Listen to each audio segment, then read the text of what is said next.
Car Talk with Lady Lily. Car Talk with Lady Lily on a Wednesday. Happy Hump Day Wednesday. Lord, I'm about to fall on my face. I need some caffeine. I need a lot. There's a lot of things I need right now. There's just too much going on. I don't know how all this stuff happened to fall within the same week. But it's absolutely, I just want to make sure I don't hit that pole.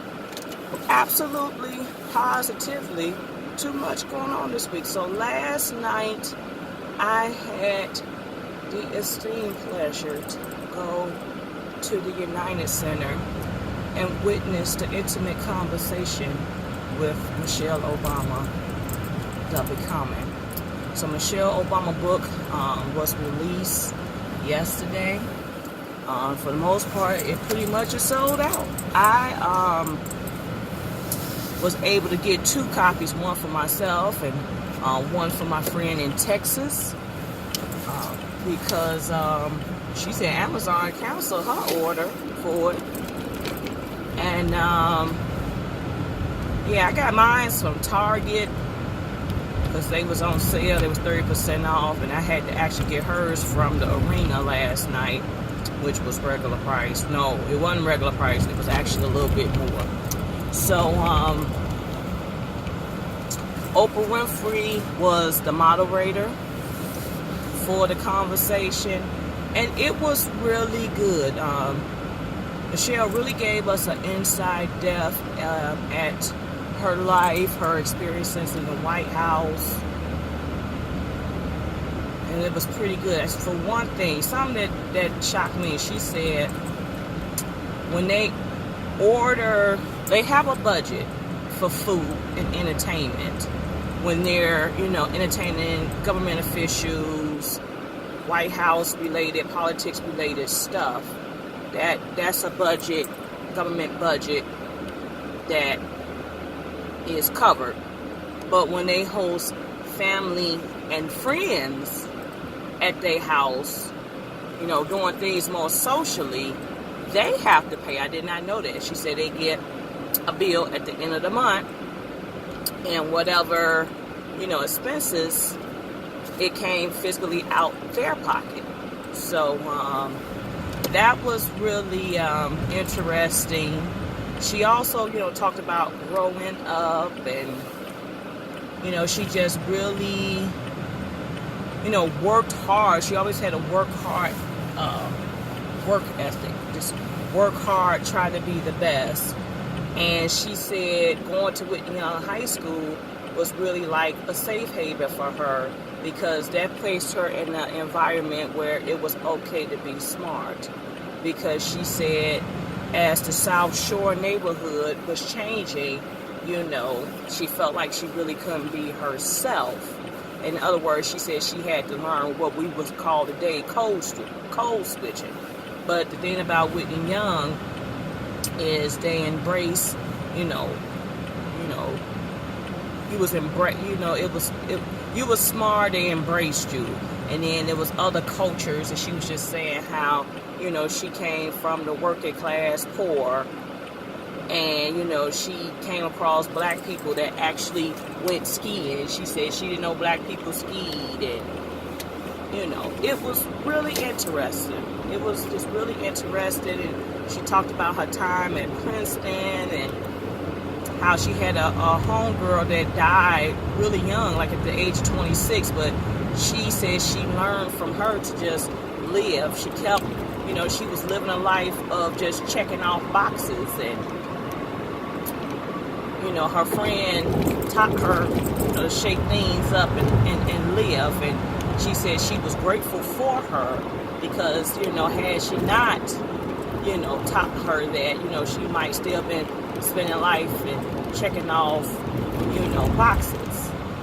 And then she talked about, her time with Barack, and it was really good. It's really good. And she talked about, everybody thinks their marriage is important, but she said they went to, marriage counseling, and she struggled with having kids. She went through IVF, and other fertility treatments to get Sasha and Malia. And she said, she struggled to get them. She made a vow that she was going to do all she can for them.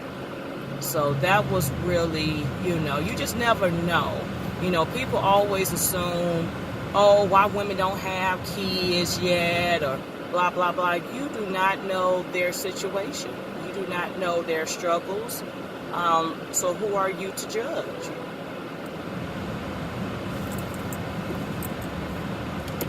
Well, you gonna let us in? Because what's wrong? This bus broke down or something? Come on, man, before that light change. Shoot. Anyway, so you just never know. But she was just such taste and class. And, she really talked about education. She said she was in a second grade classroom and she wasn't really learning anything. And she came home and told her mom, and, her mom got her taken out that class. So, and then she said in her neighborhood, when they first went off to school, you could see the difference between like her kindergarten class and then her 8th grade class, because it started becoming predominantly black. White people were moving out of the area and they were moving into the suburbs. So, yeah. So it was really good. She's very candid, very open. She always, we look at her from the outside in and we just thought, oh, Michelle Obama's just this, that, and the third. And here she is questioning herself, saying, am I enough? Am I good enough? Always saying that question. So she talked about how her and Barack went to marriage counseling. Everybody think their marriage is perfect. She said, but it helped him. And it said it helped her to start putting herself on the priority list. They said we as women, we put everything else, our husbands, our children, service, for those of us who ain't married or kids, we put everything before us, and we're like number 4 on the list. We got to be willing to move ourselves up on the list. Our health, our well-being. She said she used to make excuses of why she couldn't work out, or make excuses for not working out. Now she says she just have to make it happen. She said if she had to get up at 4 in the morning to do it, she would do it. But and that's fine, but I tell people you got to go to bed too. And that's my problem, is not going to bed part. So, but it's just awesome. I'm looking forward to reading the book. I just really enjoyed the experience. And there's a joke that says, I think almost every black woman in Chicago is here, and the 40% of white people that voted for Barack Obama. There was a lot of white people in the audience. There were a lot of Latinos in the audience.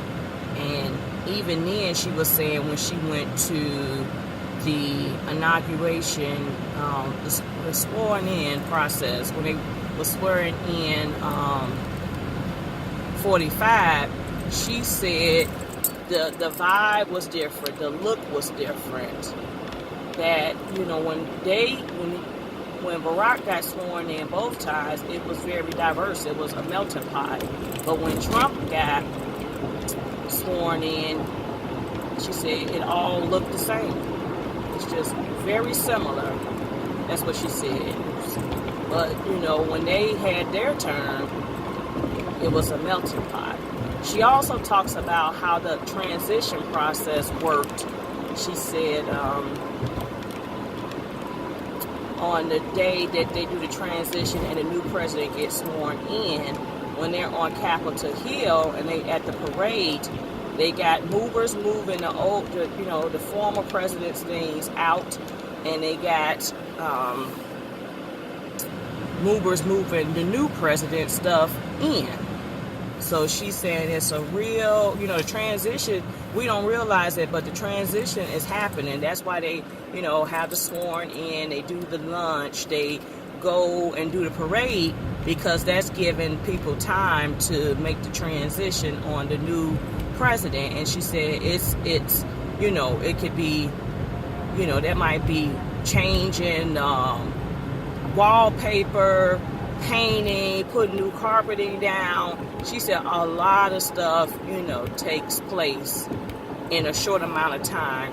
And then she said that moment when her and Barack took off on Marine One, which was the helicopter ride when they did farewell, she said they spent that ride, she sobbed for 30 minutes. She cried in Barack's arms for 30 minutes because she said it was finally over and that they could go back to being themselves.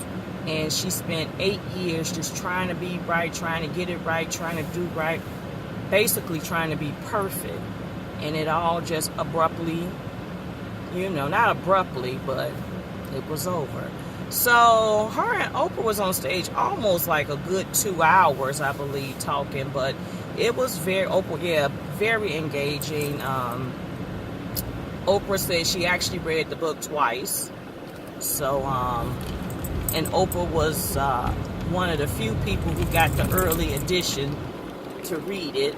But I'm sure she is on her tour, Michelle Obama, and she has different moderators for each city. So I'm assuming she had to all get them an early copy of it so they'd be able to talk candidly about it. So, but it was really good. It was really good.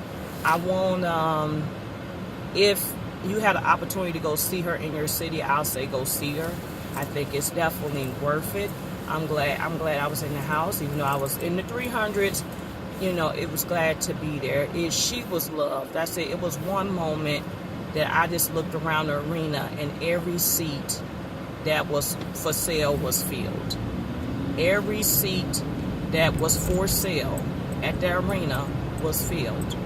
I mean, it was probably more people there for Michelle Obama than probably a Chicago Bulls game or a Blackhawks game. So you know that you'd have made an impact on so many amount of people. So, and she had Whitney Young high school students there. She got students from other organizations there. And a good chunk, she said, the proceeds are coming. You know, some of her proceeds from her book is going to go to various charities. So it was an awesome time. It was an awesome time. So if you got a chance to go when she comes to your city, definitely go. She's going to be, you know, touring between November and December. So it's going to be a good time. So I got to bring this up. So we go from Michelle to Jill. So you all know Jill Scott was trending yesterday because she had a concert and she was performing all movements on the mic. I got to see the video. Thank you, Beautiful Soul Speak. Shout out to you. I got to see the video. And it's so funny because men are so mesmerized by Jill Scott. And they mesmerized by this video. And saying us women are hated, blah, blah, blah. But as some woman point out, she said, Jill ain't doing nothing so different. I said, yeah. And she said, if you're not witnessing that, maybe you're doing something wrong. Then I say that, you know, it's all about how you treat people. If that's, you know, what you want to encounter, what are you thinking? What are you doing to, you know, put somebody in comfort to do that? Because, dude, you in my way from turning. What are you doing? You know. I think a woman that's well taken care of will take care of her partner. I mean, if she's well taken care of. But, so yeah, she is trending. People are back and forth. It is real interesting. Like, yeah, y'all want to hate. No, we ain't hating. We good. Trust me. Because my thing is, ain't Jill Scott just got rid of husband number 3? So something in the buttermilk ain't clean, baby. If you know, something's wrong.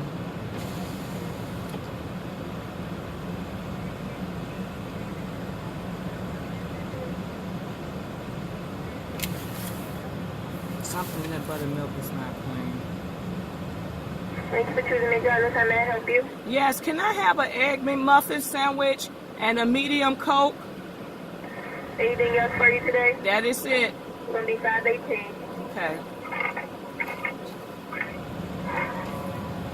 So yeah, so that is she's trending now, so we'll see how long this Jill Scott talk lasts. Somebody said she must not be selling out concerts if she gotta start doing tricks, but we all know Jill Scott nasty anyway, so she's very sexual. So yeah, but that's all I got.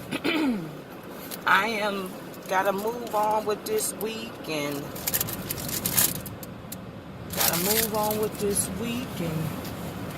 tonight we got the 40 under 40 awards. You know, I received that last year, so now we're bringing in a new class of young ladies. So they're gonna get inducted and honored tonight, and I'm serving as one of the hostesses for the event. So I actually got to get off work early today, so I could go home, dress, and arrive to be in place to receive the guests. So that is it. That is all. Stay tuned for more videos.